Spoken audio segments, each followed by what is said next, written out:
So let's pivot into food because you talk about something that I really actually did not expect to find in a running book.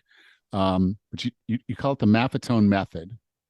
And we talk about that way of eating because it's going to resonate with a lot of people that followed me for a while because it's very similar to the way I actually already eat. But can you talk about what that is? I just to start with one thing is that one of our goals throughout this book was to make everything measurable by feel. We didn't want people to have to invest in any kind of systems or complicated things, even as far as like heart rates. I would say almost every coach out there recommends heart rate monitors for a very good reason. The only problem is I know for a fact that I personally won't wear it. If I can't see to watch too well, and it's a pain in the ass, and it looks like a sports bra. I don't like the chest strap.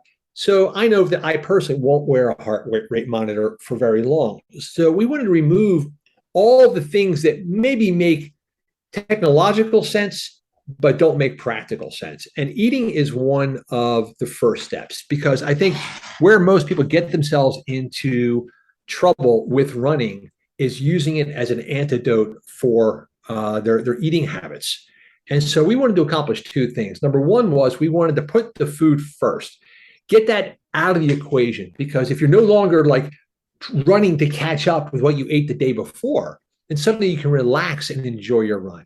But secondly, we wanted to make it something that people could process by feel. I didn't want people down there with like calorie counters or measuring how many lipozoids of fat are in their like bacon. We wanted that to be something, a physiological feeling where, okay, I know I ate well because of how I feel today.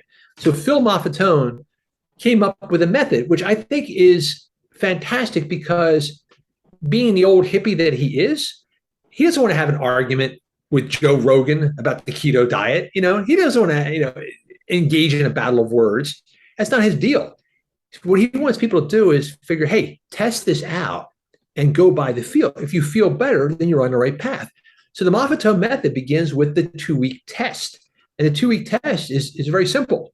It's a fat-free reset. You get rid of all the high glycemic foods, all the starches and the sugars. Spend 2 weeks without eating those. See how you feel.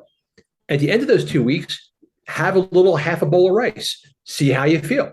And what happens is once we clean the system out of all like the junk that's circulating around in our metabolism, then we can make a cause and effect between what we just ate and how we now feel.